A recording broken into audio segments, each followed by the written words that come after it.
Okay, so this morning you guys are here because we want to learn about what happens when I go under contract. Is that what you're here for?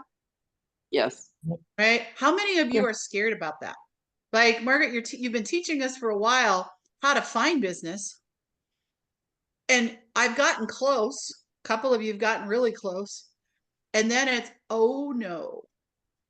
I either just wrote an offer for a buyer and it got accepted, or I got an offer on my listing and we took the offer and now what do we do? Okay.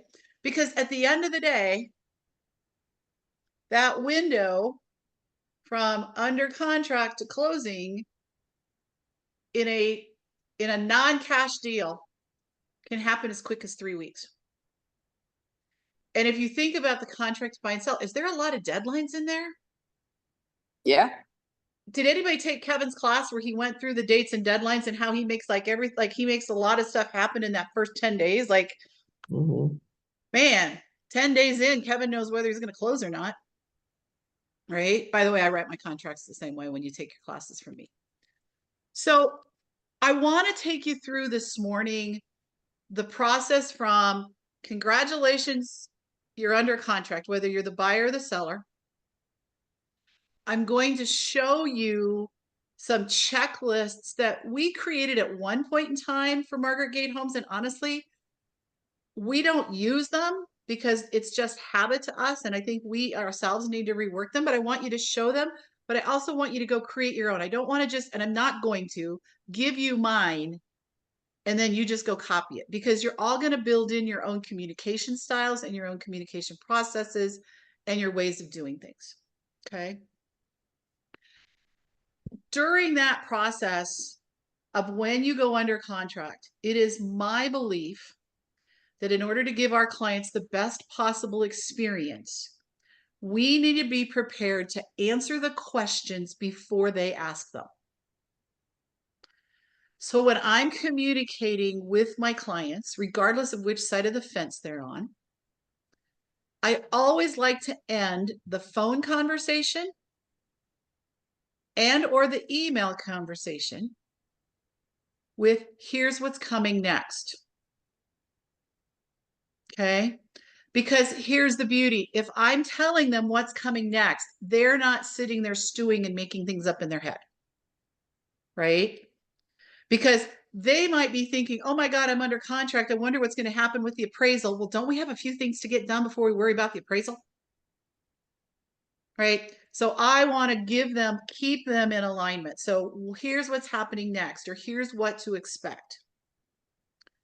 I also, when I'm under contract with a client, I have time dedicated in my calendar.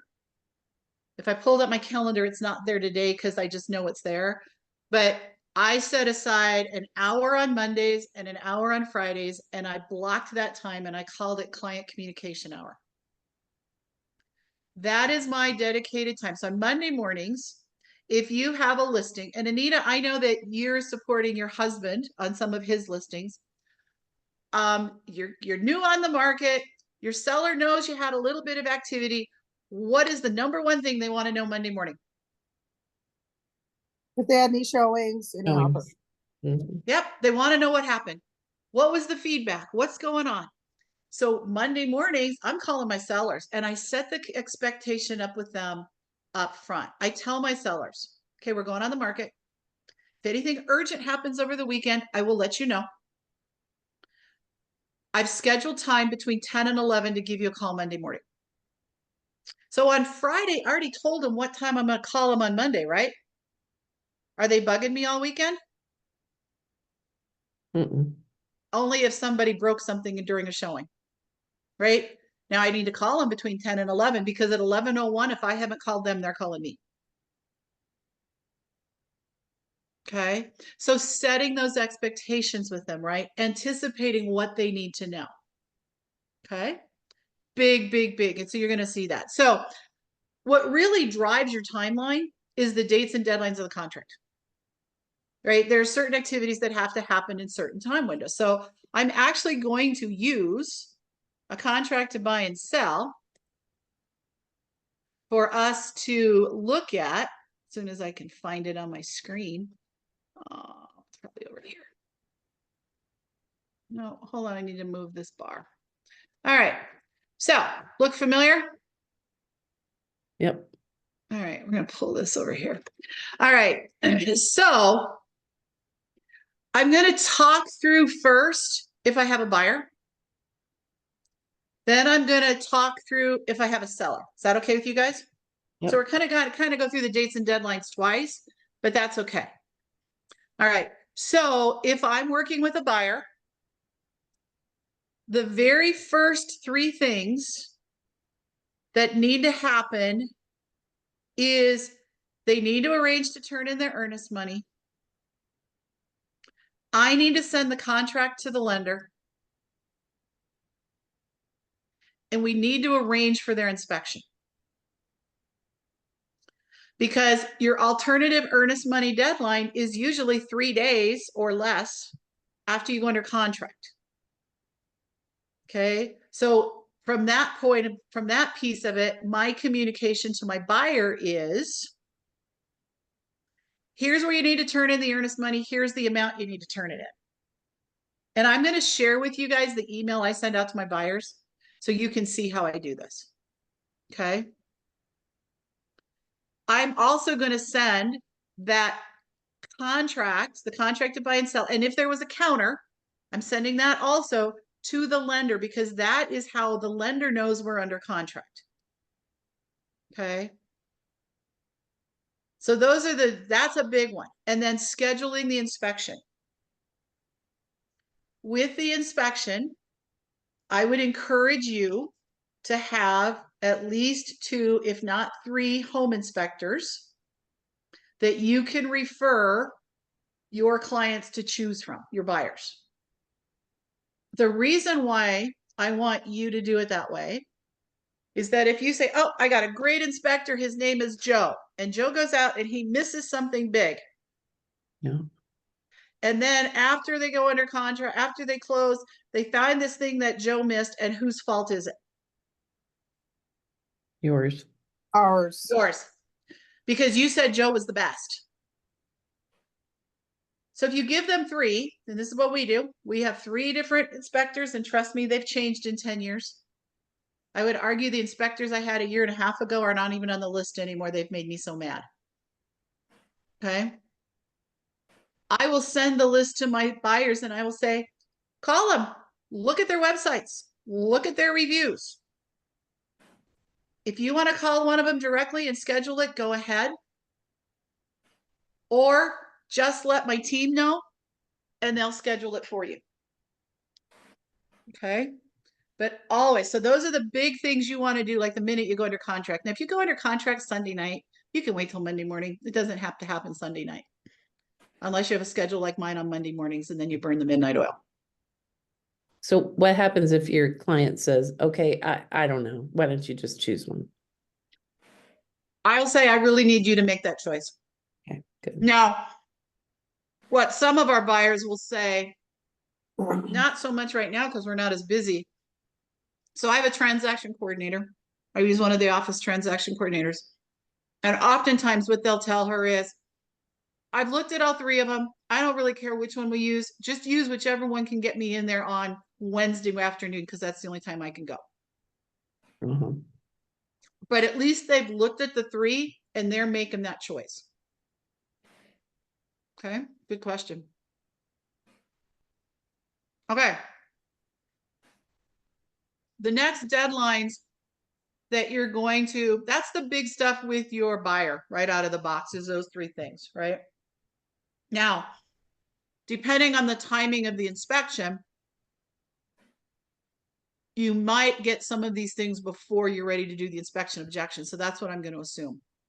So you're going to, you and your buyer will get from the title company a prelim title commitment. And if there's a homeowners association, you'll also get HOA docs. You need to make sure that your buyer got copies of those. So when when the seller contacts the title company to let them know that they're under contract and start the title order, one of the activities that the title company does is they reach out to you, the buyer's agent, and they will say, okay, well, they give you a list of questions. And one of them is, how do we contact your buyer? What's your buyer's email? What's the commission rate? They've got a series of like 4 or 5 questions. So if you give them your buyer's email address, the title companies will send the title work and the HOA docs directly to your buyer. You want them to do that because it takes you out of being the middleman, right? When you get busy, do you want to be the holdup as to why your client didn't get documents on time? Mm-mm. No. Right? When that title work comes in, you want to look at it and you're going to learn how to glance at it and understand it a little bit better than you probably do today from that class that's coming up. And then you're going to either shoot an email or you're going to call your client, and it's going to sound something like this. Hey, Maggie, this is Margaret. How's it going? How you holding up? Hey, I don't know if you saw your email, but earlier today you received an email from blank title company. And in that was your preliminary title work. I want you to take a look at it, see if there's anything that doesn't make sense or you're concerned about. And if you have any questions, here's the phone number for the closer at the title company, because they're going to be the ones that are going to be best served to help you. And then Maggie's going to say, okay, great, Margaret. Oh, by the way, I'm looking at it right now. What does this mean, transfer deed between Patty to me? Now I can answer that question because I know what that is. And I can say, well, that's what'll happen at closing. Once everything is signed, there will be a warranty deed transferring the title of the house from the seller to you. And she'll go, great. And off we go. Okay. Same with the HOA. Hey, Maggie, it's Margaret. How you doing? How'd that title work look? It was great. So-and-so at the title company was fabulous. I now understand what that oil and gas thing was. I said, fabulous. Now they've sent you the HOA docs. So Maggie, I want you to make sure that you have them. And I want you to spend a little bit of time looking through them, because this is going to be the rules that you need to live with in the community where your property is under contract at. So take some time to read through the minutes. Take some time to look through the rules, because you know that new St. Bernard puppy that you just got, if there's a restriction in there, they can't have a dog more than 50 pounds, we might have a problem. Okay. Now I've looked at these, like I glance through them, but I don't read them at a high level. But I'm making sure that I'm drawing these documents to my client's attention. And sometimes I'll do it by voice and by email, because depending on the client, I might want it documented that I told them to read it. Hey, Margaret. Yep. What were you saying about when you follow up with your client about title and you refer them back to title? What were you saying about that? I'm not a title expert. So if there's anything in there they don't understand what it is and they want more clarity on it, I'm not the right person to be asking. Okay.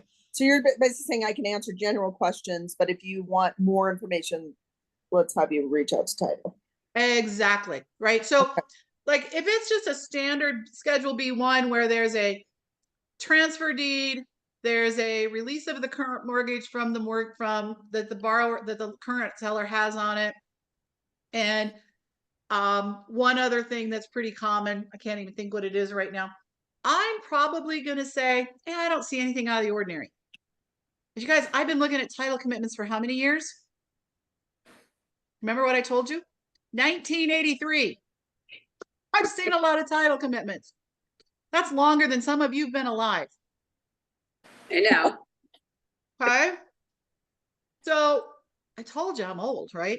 And then I will also look at the Schedule B2 to see if there's anything weird in there. So a B2 is the things that the title company won't insure against. So you'll see things in there like access easements for the utility companies. Sometimes you'll see oil and gas reservations. I have seen some things that some of them, I have actually seen in that schedule when you click on the documents, because the title commitment will give you a link where you can go click the actual recorded document. I have seen coal reservations, where the document was signed by Ulysses S. Grant when he was our president, Oh my God. and Truman. So there's a lot of history sometimes. Somebody said earlier, a title commitment is the history of the property. There is some history in there, right? So if people are nervous that, oh my God, somebody has an oil and gas reservation from 1843, like I don't want them putting a big old well pump in my backyard. Well, they better call the title company and see what that means. I can't explain it. Okay. But have fun reading them. You guys, I love clicking on all when I see things that were recorded in the 1800s, I get all excited because it's going to be some fun stuff to look at if you can read it. Because they used to handwrite it all out in that beautiful, hard to read cursive that they used back then. Okay.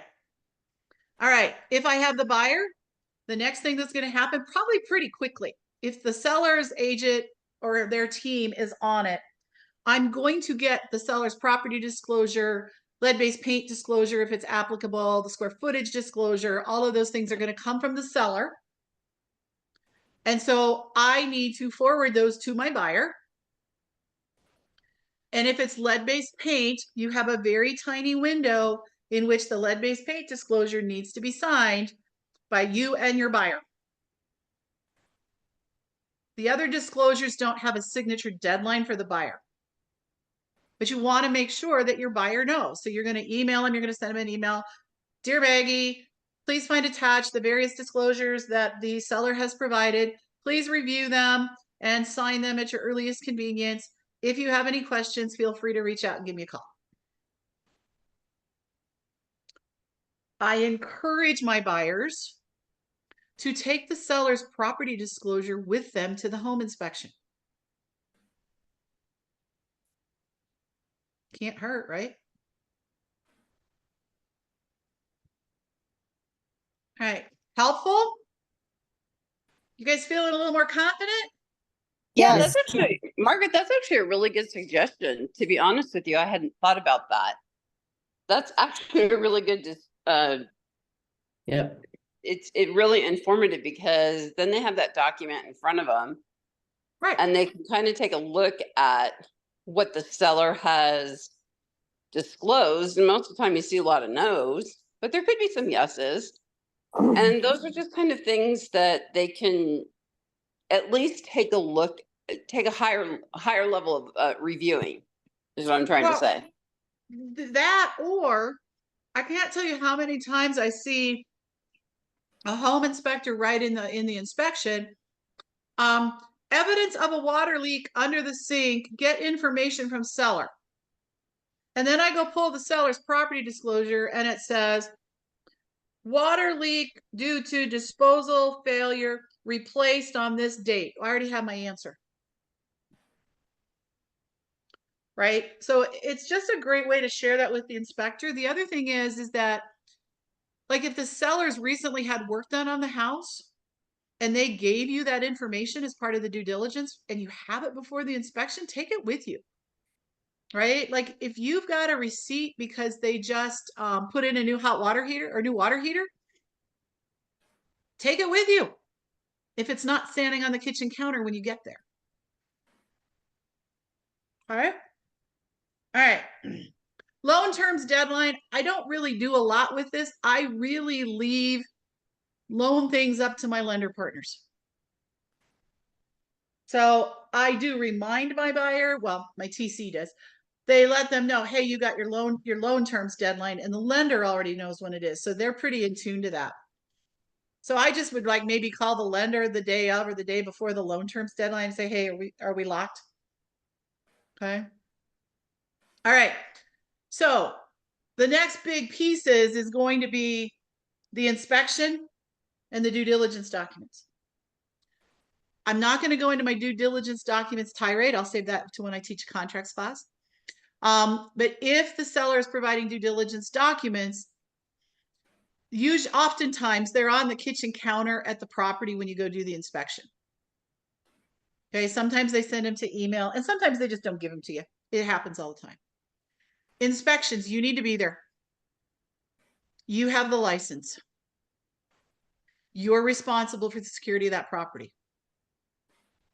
And you don't want your buyer running around the house without you there and the inspector. The liability on that is huge. Now, when you're at the inspection, you know nothing. You're not an expert on anything unless you really are. So when you have an inspector who says something, okay, you don't go and say, oh, that's no big deal. That's only a couple $100. Don't be doing that unless you are an expert. Now, depending on who your inspector is and depending on your client, the inspectors can create alarms for new home buyers, first-time home buyers especially. I had a sewer guy one time, and I had a first-time home buyer, and you would have thought the sky was falling worse than with Chicken Little about this sewer line. And he was like, oh my God, this is going to have to be completely replaced. It's going to cost $25,000 to do it. And blah, blah, blah, blah, blah, blah, blah. Freaked my client out, and they terminated. And he freaked them out so well that even though I had gone to 2 other independent sewer line experts who said, that's no big deal. Because Chicken Little scared my client so bad, they terminated the house.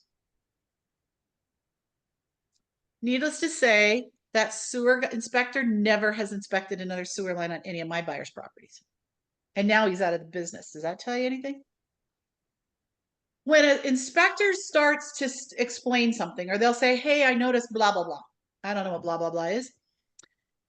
You're listening to when they go through the summary with your client. And sometimes, you know how sometimes people like act like they understand and they don't? Anybody ever experienced that where you're watching somebody try and learn something and you can tell they don't get it, but they act like they do? Mm-hmm. It's your job to ask the questions your buyer doesn't know what to ask. So, did anybody take the contracts class with Kevin? Yes.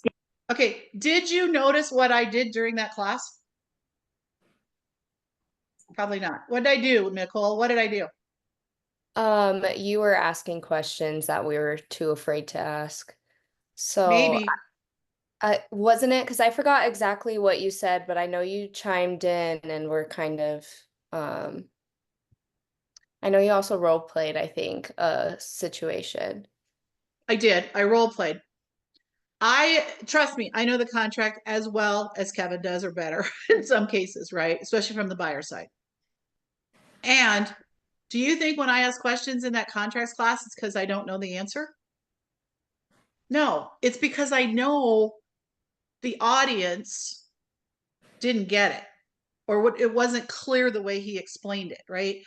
That's kind of your role when you're dealing inspections with your buyers. You're not going to drill it to the ground, but if they're talking about something high level, you can ask questions, right? And unfortunately, off the top of my head, I can't come up with a good one, right? But, keep drilling, keep asking those clarifying questions, right? You can say things like, well, what would it take to repair that? Or, so what does that mean? Right? Let's say it's radon, right? And radon's pretty easy. We all know, right? If it's higher than 4, it should be mitigated, right? Well, what is it? Okay, so the radon was 3.9. What does that mean? What does that really mean? Right? What does that really mean? How does that happen? Okay. What's the fix? Or the other thing and if you've never been to an inspection, how many of you guys go to Bob's Know Before You Go? Anybody go to that? Yep. I encourage you to go because he does bring an inspector in once in a while. And home inspections are fascinating to me because of everything that they look at. But also, their job in the home inspection isn't for the house to pass or fail. That's not a pass-fail situation. An inspection is there to look at the property, Identify anything that may be of concern that wasn't visible to the naked eye or the untrained eye. And it's to educate the buyer on the maintenance of the home. Every time I've bought a home, my home inspector says, Margaret, here's where your main water shutoff is if you have a problem. Is that good to know? Margaret, here's the kill button on the power for the whole house if you ever need it. Margaret, your your water heater is this many years old. It's running good. It looks good. There isn't any rust. You might want to start budgeting some money for a repair in the next 3 to 4 years. You want to make sure, Margaret, you have your furnace cleaned once a year, right?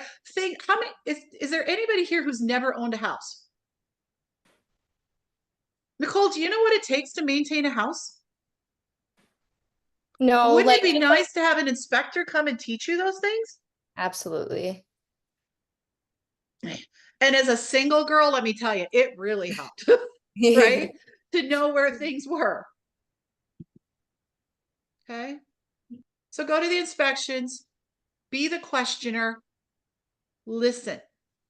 Then you want to sit with your client outside of the property after they've had some time to think about it, and then get together with them and identify those things that they want to include in the inspection objection. Right now, common practice is inspection items are related to health and safety and large systems in the house. So if the inspector says, hey, the caulk on that bathtub looks a little bit old, you might want to have that re-caulked because if it continues to deteriorate, water can get behind there and cause mold and other problems. Please don't ask to have the bathtub re-caulked. I had that happen. We had the cellar, and the buyer asked to have the bathtub re-caulked by a professional plumber. Has anybody ever caulked a bathtub? Yes. Is it hard? No. Do you know how much it would cost to have a plumber come out and do it? Too much. Exactly. That's what my client said. He goes, you tell them that I'm not doing that. And now because they were so stupid and greedy, I'm not doing these other 5 things either. Wow. Okay. So you got to counsel your client. You got to counsel your buyers. And this is part of the communication, right? From the time of the buyer consultation, when you talk about, once we go under contract, we'll do a home inspection. And in the home inspection, we're looking for items of concern, and we may need to ask the seller to either repair or do some kind of concession if it's related to large items or material systems that are health and safety. And I tell the story of the idiot who asked my client Bentley to have a professional plumber caulk a bathtub. And it cost the buyer about $2,000 worth of repairs that my client would have done for him if they wouldn't have made him mad. So I tell that story in the buyer consultation, and then I tell it again when we go under contract. And then when am I reminding them of it again? Remember that, setting expectations as we go. So when the home inspector is going through the summary, I'm listening for those big things.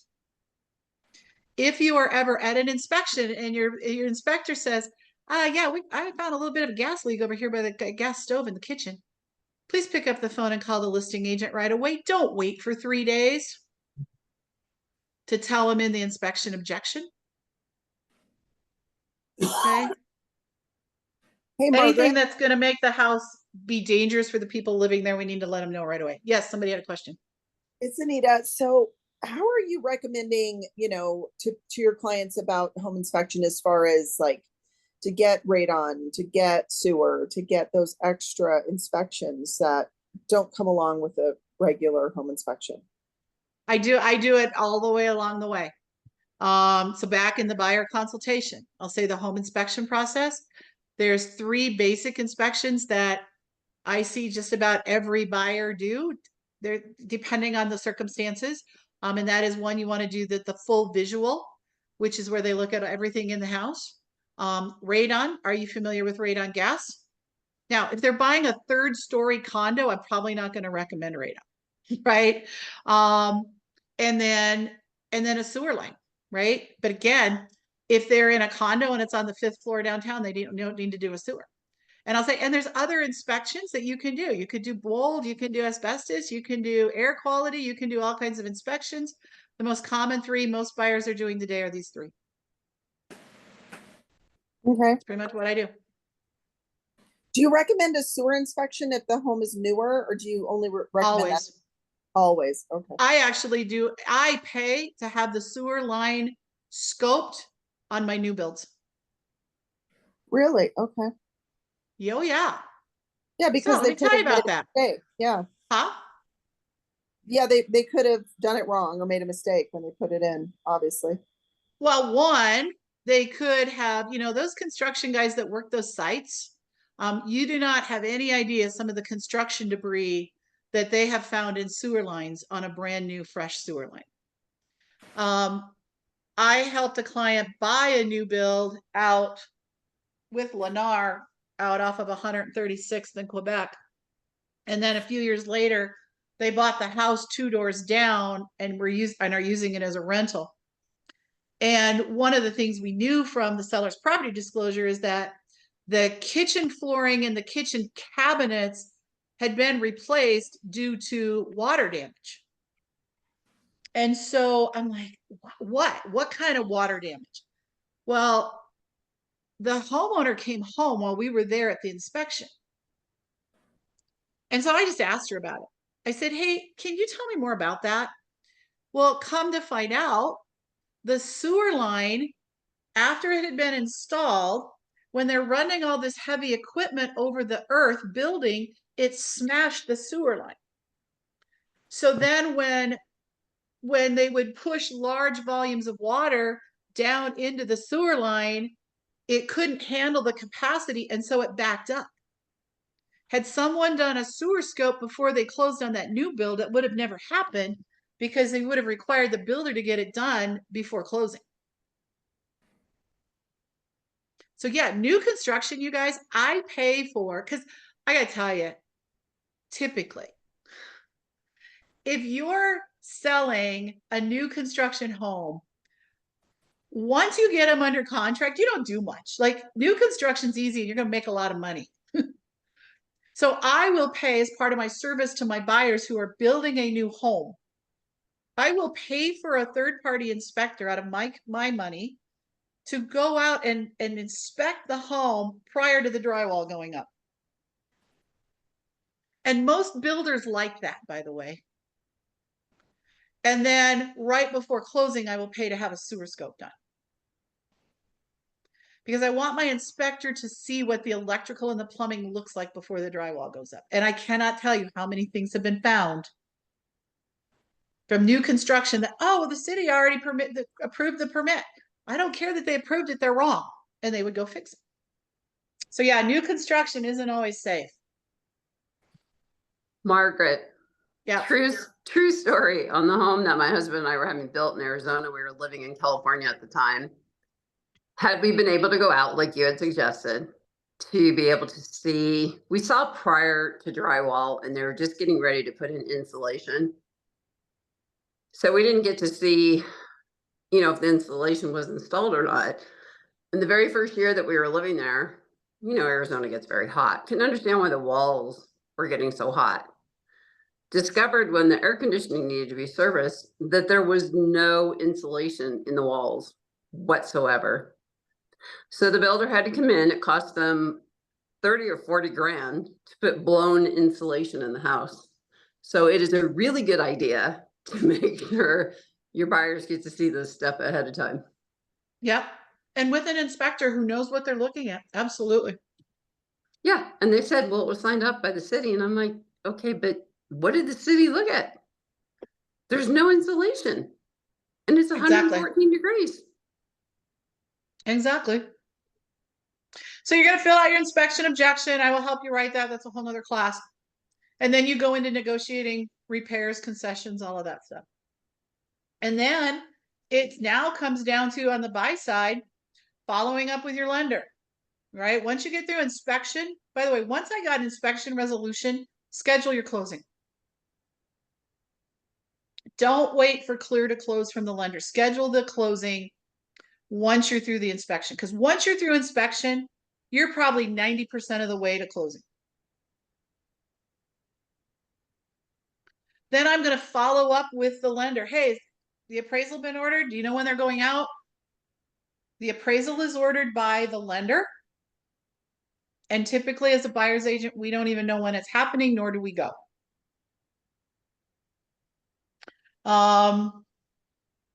Once you get the appraisal back and it's good to go, the next thing you got to follow up on is final loan approval and then go to closing.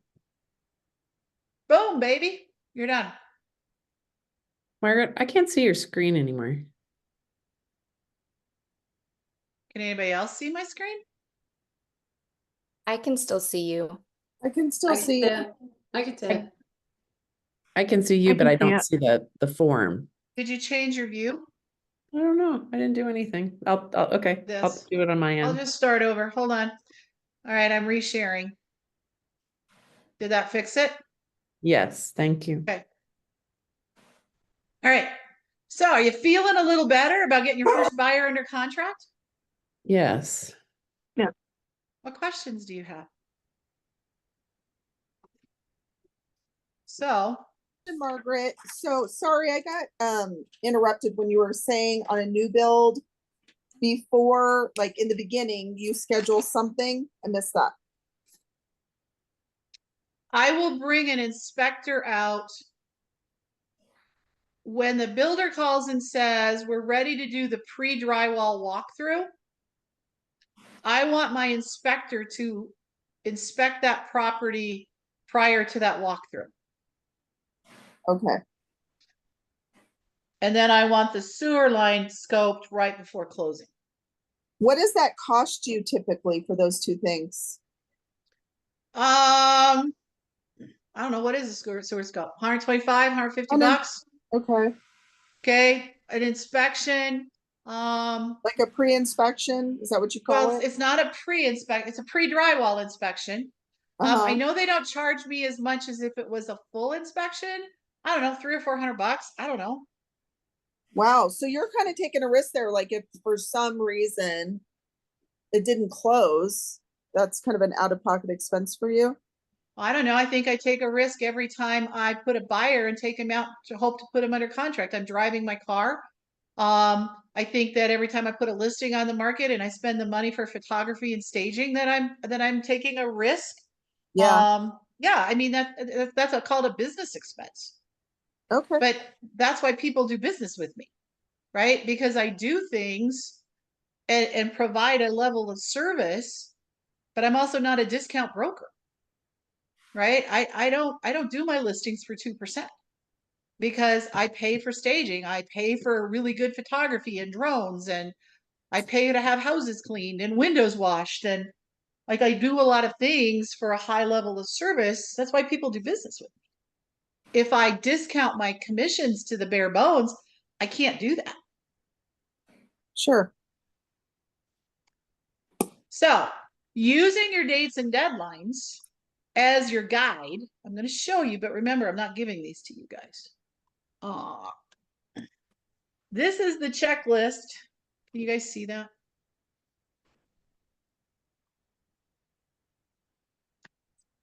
So this is what we created at one point in time. We haven't used it in a long time, but buyers under contract. So by email, congratulations, you're under contract. What's next? Earnest money inspection info. Create a contract timeline, manage dates and deadlines. Now that gets assigned to our transaction coordinator. Okay. Send the docs to the lender, verify the MLS has been moved under contract, schedule inspection. See, does this sound familiar? Right? Create my commissions tab in Command, upload my stuff in Command, attend the inspection, schedule closing, right? So this is what you kind of go through. These are all the steps. So if our team was bigger or busier, we would have to live and die by this. Now, the reason we don't is I use a transaction coordinator and she's got a great system that I don't have to worry about. And then you'll notice that also we have things after closing, like attend final walkthrough, take photo of buyer in front of the new house, Well, we use that so on their first anniversary, we can include that picture on the card that we send them. Attend closing with the closing kiss. Check in on Facebook. Ask the buyer for a referral. Bring the checks to the office. Create my social media post. Send the email with the testimonial. Upload command. Update my CRM with their new address. Put the home anniversary in and create a post-close, put them in the post-close marketing plan. Right? So that you want to create something like this for your business. Right? You can go through the basics where it relates to the contract, but then are there other little extra things you want to do? One of the things that it talked about in here that I probably should have brought up was schedule the pre-close walkthrough. Before you let your buyer sign a piece of paper, you want to make sure that you go to, and I'm kind of leaving this up on my screen for a reason if you want it. Yep, there comes the cameras. I see it, Patty. And when you're all ready, I'll scroll down. But you want to make sure that the house is in the same condition it was when you saw it or better. You want to make sure any repairs that were done have been completed to the buyer's satisfaction. I'll never forget the day Bob was at a pre-close walkthrough during team rally. And so he joined by Zoom and he did the pre-close walkthrough with us. And he literally went through the house and turned on the hot water at every sink. He literally flushed every toilet to make sure it didn't leak. He checked under the sinks to make sure that the water didn't leak after he ran it. He verified all the lights worked, right? It's just double checking, because do things break even after inspection? Mm-hmm. Sure do. Right? Okay, so scrolling this up a little bit. So that pre-close walkthrough is really important. Okay. All right. Thoughts, questions, anything? This was great. Yeah, this is really good. Okay, well, I'm not done because now we're a seller. We got a lot of information on that. I know. Now, how many of you are less afraid already than you were before we started an hour ago? Yes. Better, yes. Tell all your friends who don't come to these things that they're missing the boat. This is so important. Absolutely. Yeah, the checklist, Margaret, for me is huge Yeah, because I'm a checklist person. I know you are. And you don't use a TC. So, right. So absolutely. Right. And I think that's one of the reasons we don't use the checklist like we would plan to, because Andy takes care of all of it.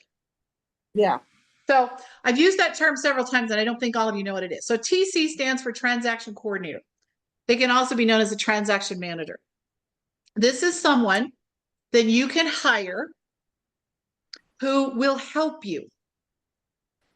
And if you are dual career, I strongly encourage it, because you're already juggling too much. And the last thing you want to do is drop a ball. True story. It happened, I don't know, pretty recently, because the closing just happened. So in the last month, I had an agent, dual career, started blowing up my phone at 9:45 at night. First of all, I don't normally answer the phone for any of you after 8 o'clock. But he kept calling and kept calling. So I was like, okay, fine. So I answered the phone and he goes, Margaret, I screwed up really, really, really, really, really, really bad. And I'm like, well, tell me what happened. And he goes, well, when I got the counter offer, they changed the time of day deadline to 8 o'clock. And he goes, I sent my inspection objection at 8:30. And the listing agent wrote me back and said the deadline was at 8 o'clock. Mm. What do I do?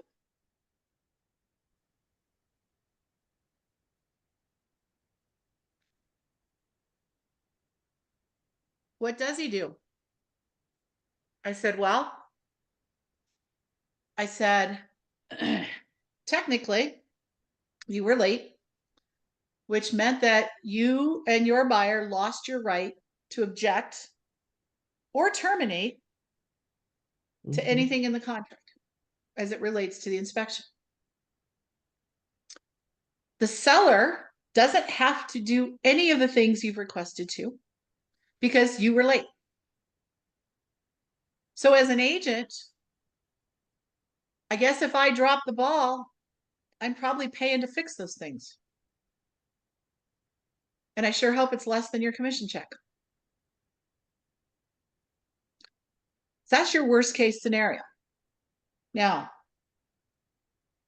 your best case scenario is, please don't call the listing agent. It's 10 o'clock at night. That's probably not going to bode well for you when you're calling to beg. Call the listing agent, explain to her you're a dual career agent. You actually thought that you had until a later time.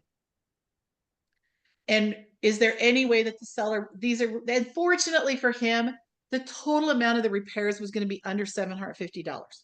So in the big scheme of things, the risk was very low, right?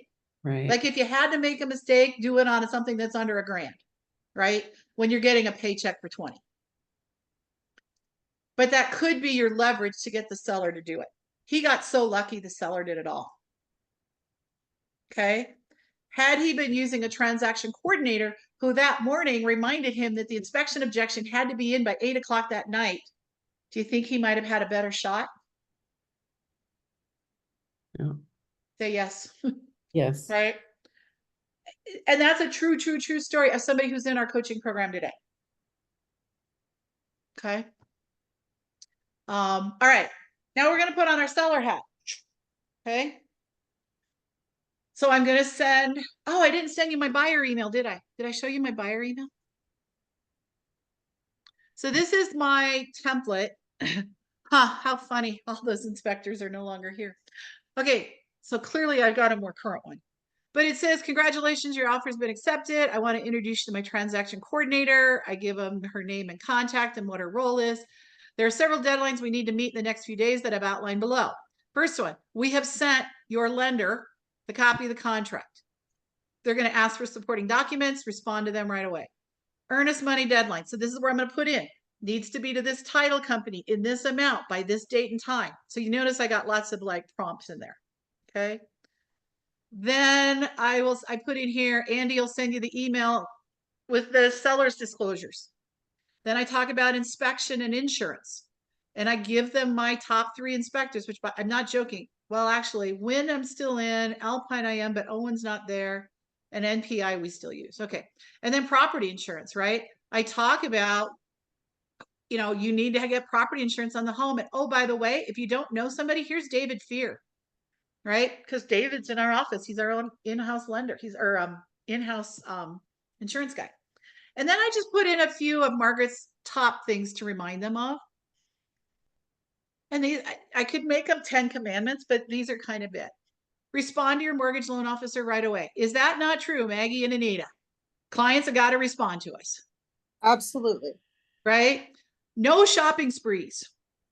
Right? We want everything to be as stable as possible. We don't want them moving money between accounts without the lender knowing. I said, no applying for credit. Even if the retailer will give you 99% off your purchase for applying for a credit card, please don't. Don't buy a new car. Okay? If you have questions, call me right away.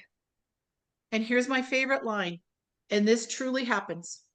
You will have a freak out moment in the next 48 hours. It's a what did I just do moment. Relax, take a breath. Every buyer goes through it. You guys, when I bought my house 2.5 years ago, I went through it and Stacy had to remind me of that. Maybe you guys have bought a house. Yeah, too many. And don't you always go through that moment after you're under contract that go, that holy crap moment? Mm-hmm. Yep. No matter how many you've done. So I put that in there. I tell them it's going to happen. Just take a breath. So Margaret, And every once in a while, I'll get a text message from some, especially my younger ones. I'll get a text message that says, Margaret, I just had it. Right? Tell them what to expect. are you sending this email to us, Margaret? I will. Okay. Tweak it how you want to. Yeah, I definitely want to tweak it, but I just want to make sure I've got the right points. And the reason I did this is I got tired of writing the same thing all the time. and trying Yes. to remember what I always wrote. So I just built a template, and then I built in things where I had to fill in the blanks. And my Margaret, Andy uses this, and hers is almost identical. Yes. this is phenomenal. Yeah, this is great. This is so phenomenal. Thank you. Thank you. Thank you. All right, now I'm done with buyers because I don't even like buyers. Okay. I like buyers on my listings. Okay, so now I'm a seller. I don't have to worry about earnest money other than that my agent needs to verify it got turned in on time. So if you are the listing agent, I'm not necessarily, that's not an early deadline. The first thing I need to do as a listing agent is I need to get the title work ordered. So just like when I'm the buyer and the minute I go under contract, I send the contract and the counter offer to the lender. When I'm the listing agent, the title, the contract to buy and sell, and the counter offer immediately go to the title company. And you can order the title work online. It's super, super easy. The other thing, if I'm selling a property in an HOA community, I also need to get in process the HOA docs. Now, there are multiple ways that you can do HOA docs. And again, this goes back to having these conversations when you're signing your listing contracts and you're doing your consultations with sellers. When it comes to HOA docs, I tell my seller this. There's basically two ways you can provide HOA docs to the buyer of your property. Here's the list, and I go to the exclusive right to sell where it lists out everything they need to do. It's almost a full page if you ever print it out. You can go and download all of those documents from the HOA website if you have access to them all, and then you can take the responsibility that 100% of them got to the buyer. Or my title company, I use Land Title, but I think almost all the title companies offer this. They have a third-party company who has a great relationship with the HOAs. And for a very small fee of under $100 plus whatever the HOA charges to get those documents, they'll just take care of it. And I always encourage my seller to let somebody else do that legwork. So if the title company is going to order the HOA docs, you need to tell them that also. And they will ask that in their email, but if you can get ahead of it.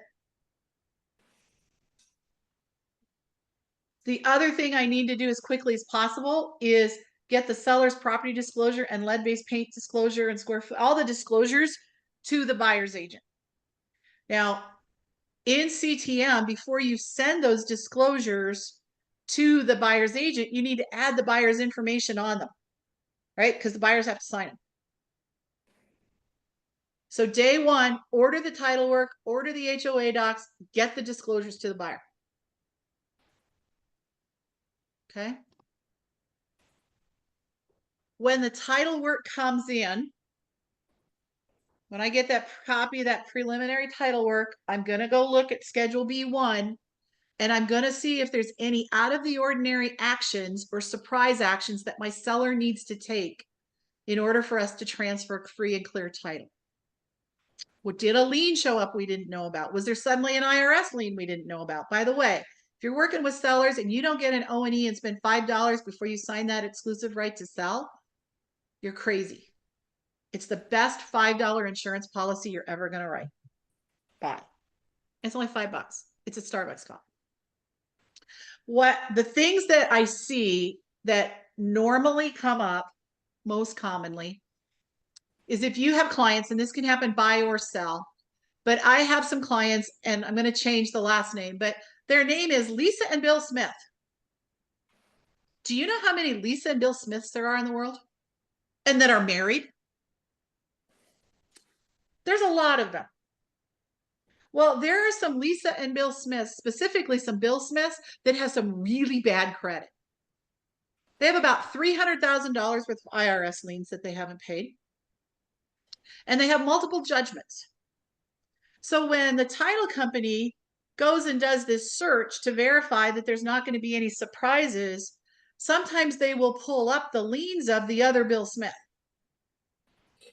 So it'll come up on the Schedule B1 about Bill Smith. And so what Bill has to do is he has to call the title company, give them some additional information about him, typically a social security number, and then they magically go away because they are able to confirm it's not our Bill Smith. Usually when I'm on the seller, that's all I'm looking at on the title. Is there anything weird that we need to worry about? I don't care about B2 when I'm the seller. I don't care at all.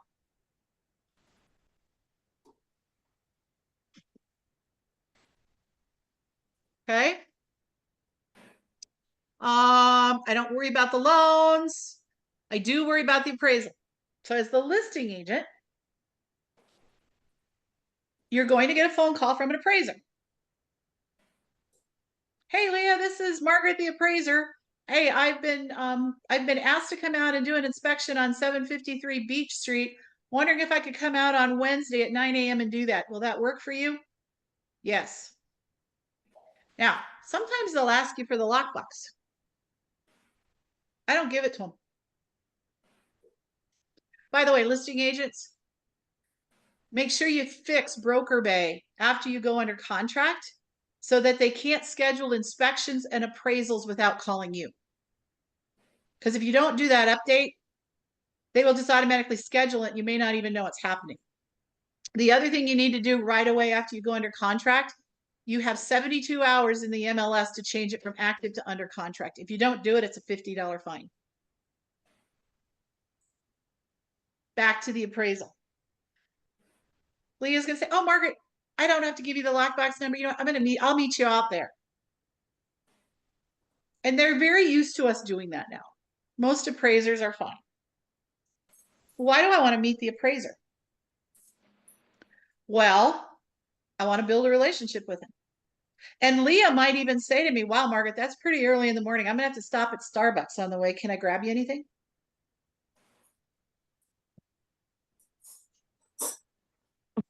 Yes, I'm bribing them, Anita. I am bribing.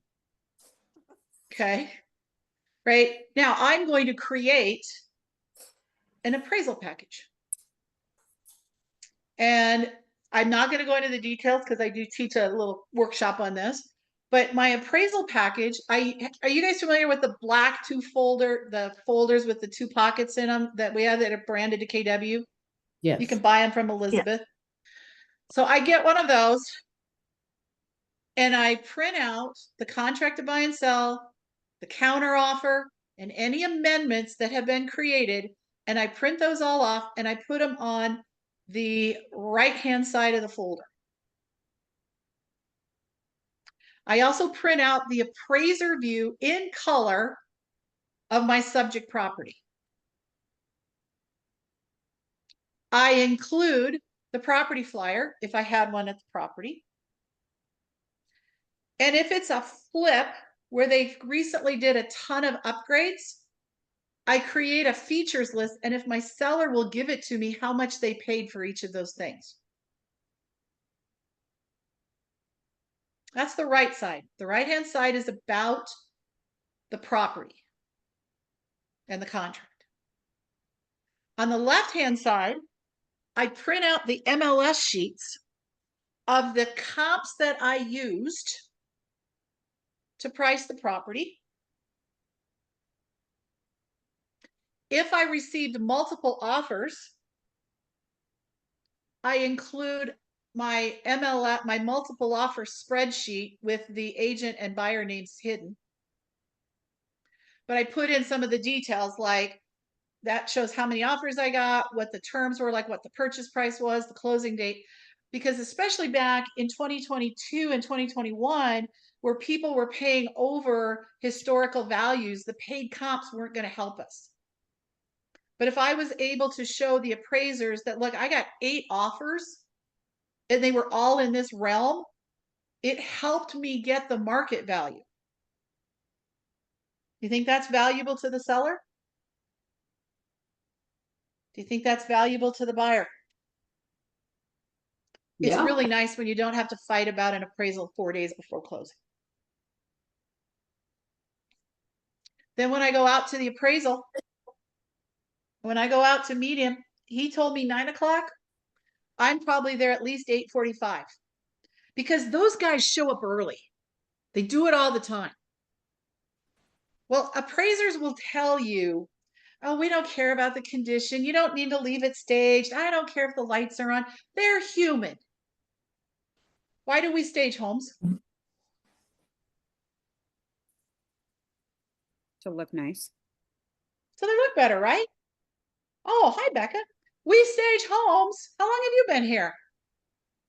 About half an hour. I was a little late. Wow, I didn't even see you come in.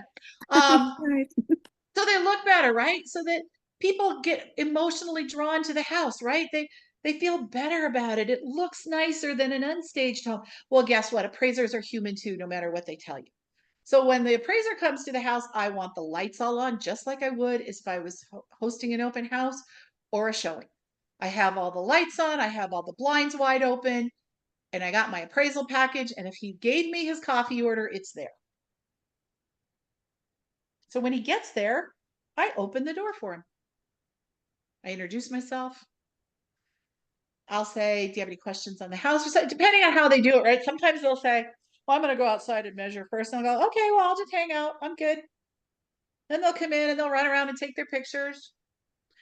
And I'll say, well, I put together this appraisal package for you. And I open up my folder and I'll say, okay, well, over here on this side is a copy of the contract and all the amendments and counter offer and a features list, because this is they recently remodeled the property, so you could see that. And then over here, and this is where I use my personality. I'll say, over here on the left side is all of the comps that I used when we set the price of this property, because I wanted you to know I wasn't totally crazy. And they just do what Becca just did, and they chuckle and they go, well, what comps did you have? Yep. And they'll tell me, oh, I had that one. Oh, I had that one. Oh, I had that one. Now, listing agents, before you take a listing, if you even have a inkling that you are going to get a listing in a neighborhood, you need to go start previewing every single home that goes on the market in that area. And you need to make notes about it. And here's why. So I had a house in Alta Vista, cute little house, but it wasn't necessarily really updated. I mean, it wasn't bad, it just wasn't updated.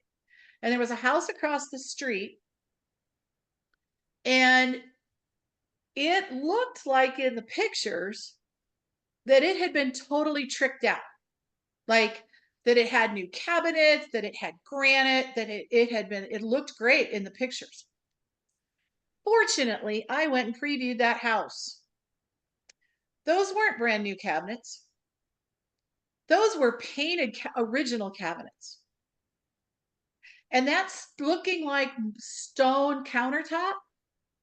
Do you know that there's a product that you can buy that you can put over laminate that looks like granite? Well, because I knew that, and I had notes on that MLS sheet for that property over here in my folder, I wrote laminate countertops painted like granite, original cabinets repainted.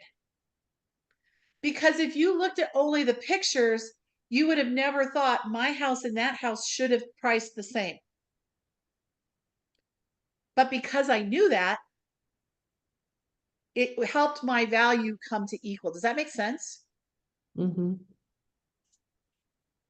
Those appraisal packages and your homework is what will make you a successful listing agent. Okay. Margaret, can I ask a question? Yep. I didn't know that there was such a product out there that could make laminate look like granite. How would you know that? Because I had a client who used it one time and told me.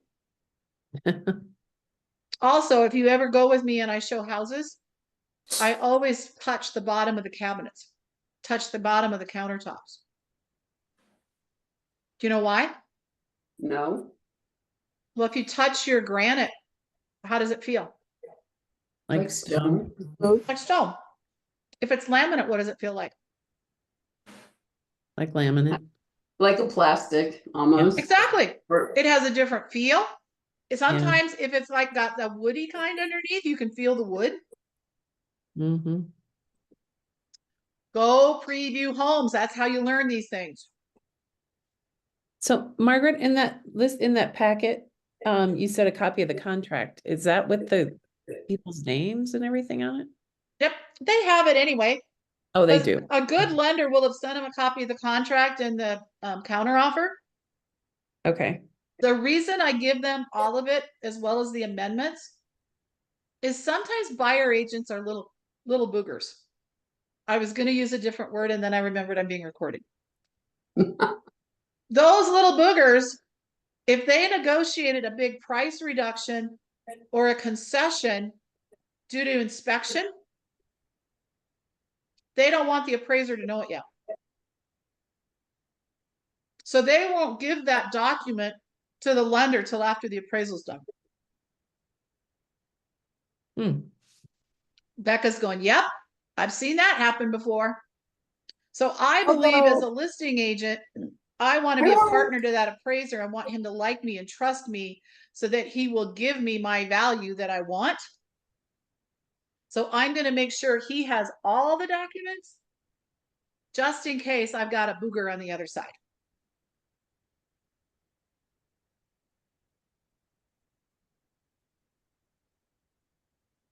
That's pretty much it. I make sure I deliver the due diligence documents. So I try and get that. I mean, that falls up before the appraisal, I guess.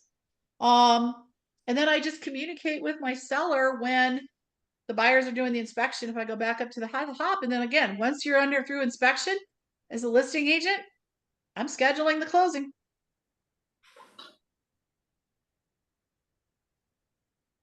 Isn't it easier to be a listing agent? Yeah. That took me half as much time to go through.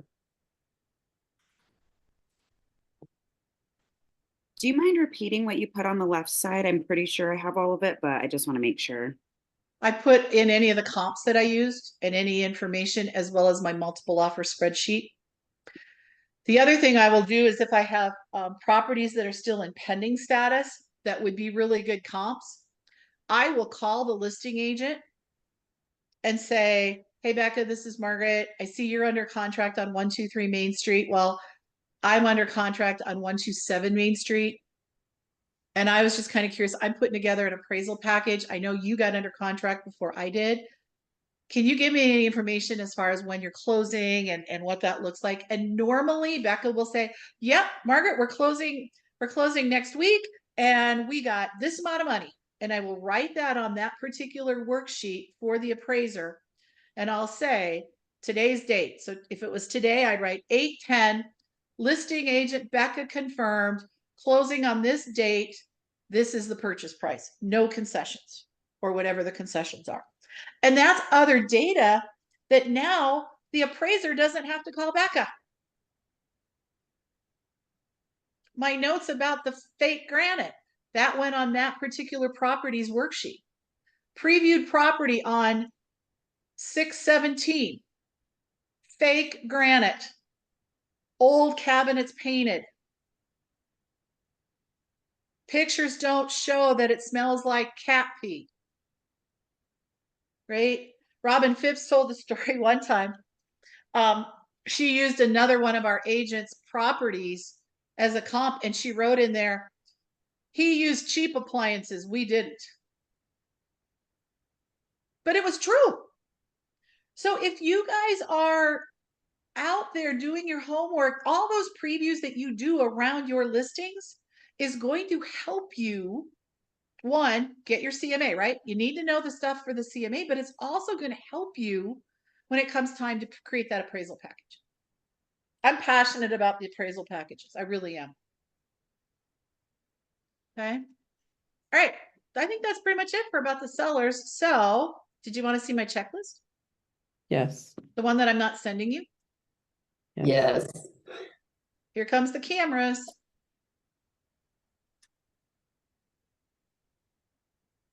All right. Order title work, get the stuff to the buyer's agent. Inform the seller. Like, it's pretty easy. Respond. I mean, what I didn't talk about was responding to the objections, right? And the negotiation pieces. But as far as the activities where you have to be the lead, for lack of a better term, right? The proactive one to take action. There's very few as a listing agent. Okay. And then you can see, right? Prep closing gift, sign thank you card, attend closing, check in Facebook, ask for the referral, bring the checks to the office. execute testimonial program. Those are all things that we do. You know, you have a checklist on here. Scroll down a little bit.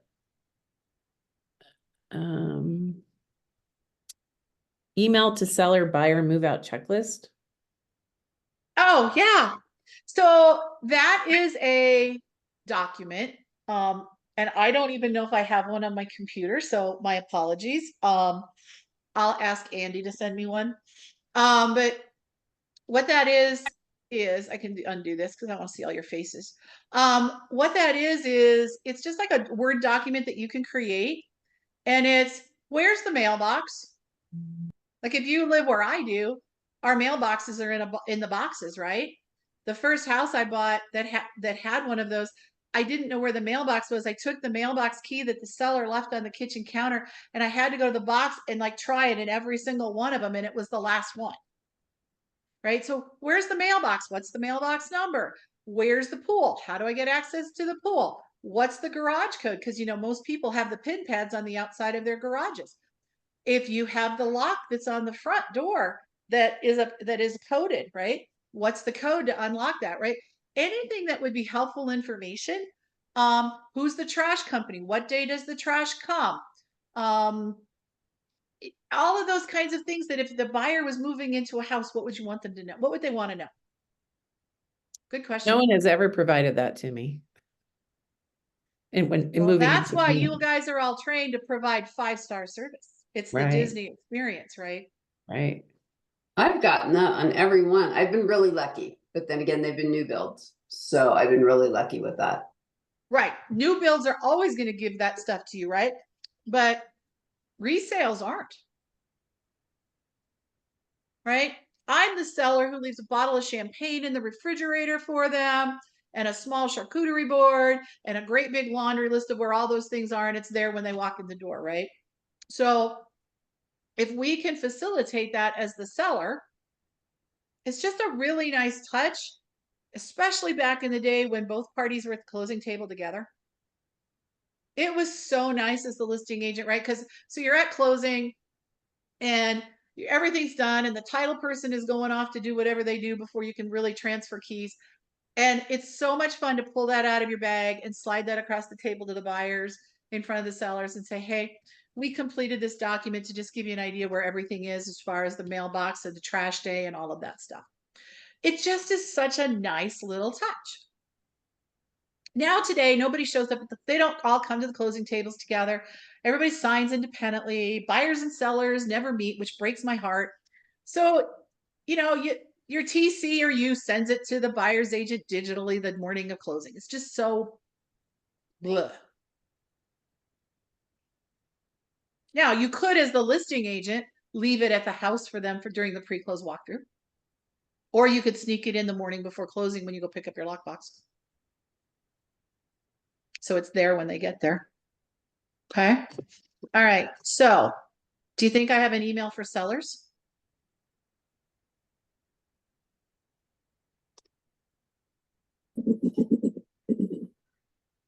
It's not as long, is it? No. Listings are key. Yeah. Right. August 2nd, buyer has to turn in the earnest money. August 7th, preliminary title commitment. August 9th, that's the date they need to get their inspection objection to us. Once I hear from them, I'll let you know. I mean, it doesn't get any easier than that, right? I could probably finish this, like start packing. So much smaller on the listing side. But the pieces that you do are so critical, like that appraisal package. I have only, in all my career, only once had one appraisal not come back at value or above. And guess what? It was the one time I didn't do the appraisal package. Wow. We ultimately got it because the stupid appraiser missed the fact that we had a garage and he used the comps of the ones that didn't. Had I done my job the first time, that wouldn't have happened. There's not a doubt in my mind. Had I done my job, but I thought, oh, this one's a slam dunk. I don't need to worry about it. I didn't want to drive all the way to Parker. It would have been faster to have driven to Parker based on all the work I had to do with the buyer's agent to dispute the appraisal. We spent hours on it. I would have been easier to just drive to Parker. I So I will learned say my lesson. too, I've never heard of an appraisal package before I got with this office, so I know it's not being done out there. And I can imagine how nice of a touch it is for the appraiser to have everything, because what if they forget something? They're human too. Like, I feel like it's just such a nice touch to do that. Now, do they all like it? No. And you have to be very careful. So I had a coach one time who she would include her adjust. So she would take her CMA spreadsheet with all the adjustments and give it to him. And to me, that's like, okay, now I'm starting to tell them how to do their job. Yeah. Right. Like if I'm telling them what the adjustment should be. Now, that being said, if I have a unique property where I made an adjustment for something specific, I might write in there, I used X amount of dollars to adjust for this. Right. Like I can't even think of one right now, but I might if it was something unique, but I very rarely talk to them about how I make adjustments. It's none of their business. My job is to show them the data I pulled and any notes that I know about the property that may not be easy for them to find. Right? Most of the appraisers will appreciate it. Most of them. Margaret, can I ask you a question? Yep, in 1 second. And Okay. but the problem is then you have the one who takes your folder, takes all your comps and throws them down on the table and says, I don't need any of this. I'll take this, and throws your folder and walks out the door. So not all of them are going to appreciate it, but most of them are really great. And the other thing is that when I'm out there with them, I will ask, do you have any questions on the property? Because who knows, other than the seller, who knows that property best? Me. Go ahead, Maggie. How do you get around, I mean, I think this is fabulous information. How do you get around that giving a package to an FHA appraiser? And the reason I ask that is because typically, they don't, I'm trying to think of the right word. You're not trying to influence. And I know that FHA is really big with that. So how do you get around that with an FHA appraiser? I'm not trying to influence. I'm only giving them data. Okay.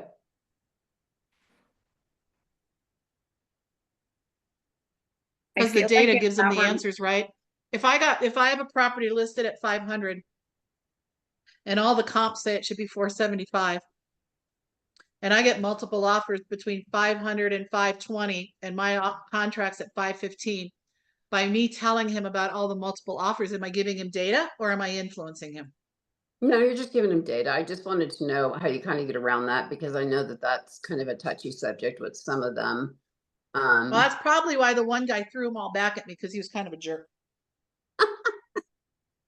Perfect. I also feel I don't like know if they how you use them word after it. the fact. I have no idea, but it makes me feel good to give it to them. Becca, Hey, do you have Margaret. something? I was just going to say, I feel like it's how you say it to them. Like if you hand it to them and say, hey, I collected this data for you, if it would be helpful, and just leave it at that. Yeah, I just put it together. Like I said, I open it up and I'll say, here's everything that's about the contract and the property and the features list, because they just remodeled these things. Here's a list of the comps that I used when we scheduled pricing. There's information in there on a couple of the pendings that are about ready to close that I called the listing agent and got. Just wanted to have you see it so you could see I wasn't a total crazy person. And then I closed the folder and I handed it to them. Right? I don't make it a big deal, but I also want them to know what's in there, because it could be something that will save them time. Go ahead, Anita. I was just going to say, when you're scheduling the appraisal, could you just ask them if they want that information? I mean, I guess you could. Because if they don't, they can just tell you don't bother. You know what I mean? Well, so in 10 years, I've only had one appraiser throw it back at me. Okay. And then secondly, when you're doing do you ever do a CMA class? Like how you do your CMA? Uh-huh. It's on video.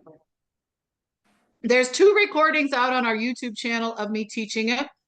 And I believe, if I go look, oh wait, here's the Saturday plan. I am teaching CMA pricing on Saturday, September 28th. How funny. Guess what I'm teaching on September 14th? Appraisal packages. And September 7th is boot camp. So September is a really good month.